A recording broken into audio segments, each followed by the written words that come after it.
So you'll see that he has Scorpio rising and the moon in Gemini in the eighth house. There's a red little mark here that shows you where Venus in Aries is in his chart. So Venus in Aries is in the sixth house of work, health, and daily routines. And so Sigmund Freud, as you would know, is well known for pioneering the field of psychoanalysis and conceptualizing the unconscious and the role of sexuality in personality development. So, very naturally, a Scorpio rising, the most Scorpio rising person I have perhaps ever met, sort of, like chart-wise. But yeah, what else can we say about Freud's chart? So Venus in Aries rules his seventh house of Taurus and Libra, which is his 12th house. Now, Venus, like I mentioned earlier, is a significator of gender-related issues.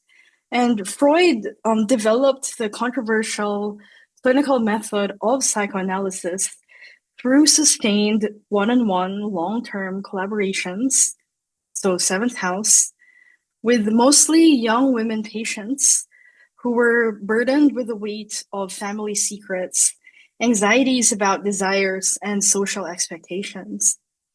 So this is one way we see the ruler of the seventh house, which is Venus, in the sixth house of labor and daily work, with Venus giving us an indication of the kinds of clients that Freud has. And we also see that Venus in Aries, 26 degrees of Aries, is trining his midheaven in Leo, which also is giving us an indicator that this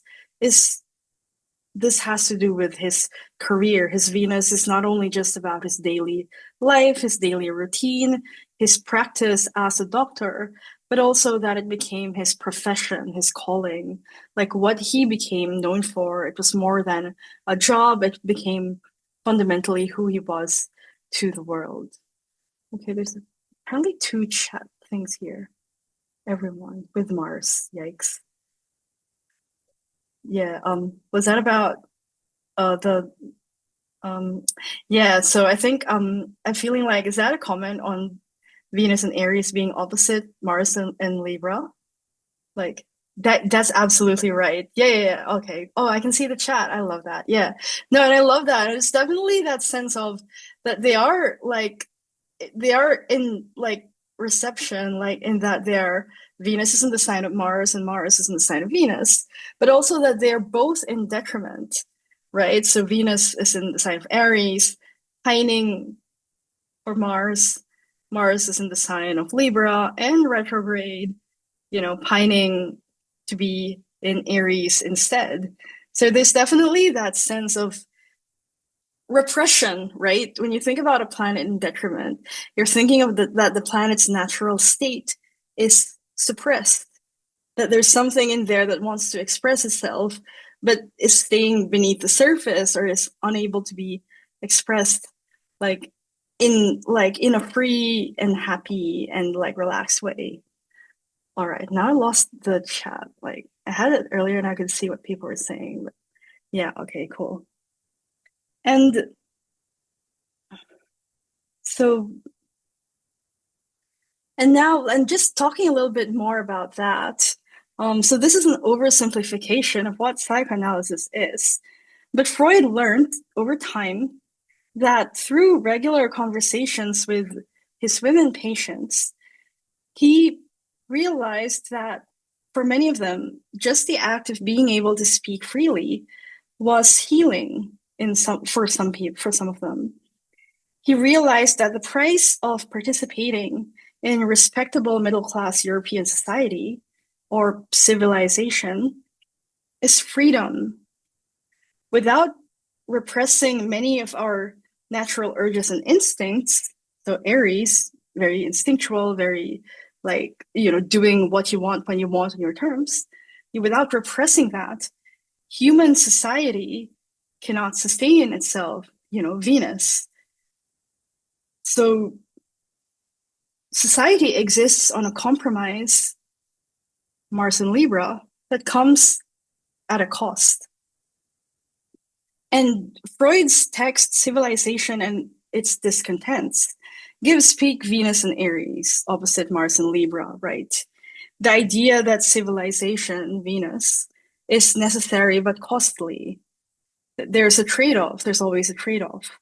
And the repression of what we give up to belong to society can sometimes have the effect of choking us and poisoning us and making us sick.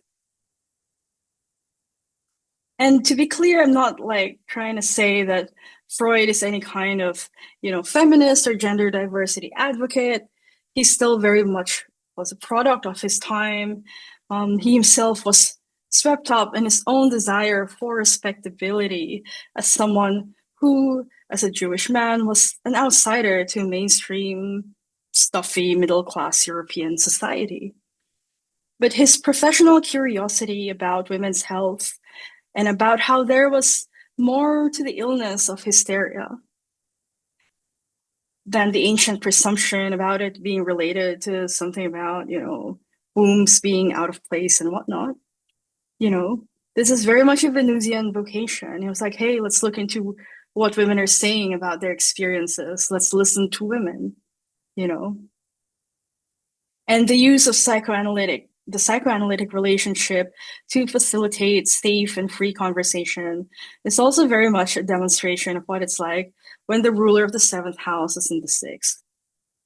And like chat, I believe yes, that's right. Yeah, he came out. So there was like, I'll try not to talk too much about Freud right now because I'm running out of time. But yeah, Kieran, there definitely was this controversy with him where initially he believed women when they talked about being abused and being victims of incest, and then later on he brought up the idea of that they were fantasies, that in a lot of these cases the incest that was being discussed had a fantastical nature, and that obviously is sus because incest was something that definitely did occur, and there were many young women patients that pushed back at him and called him out on what he was doing, which is why I definitely would not consider him a feminist, nor do I think he would consider himself a feminist.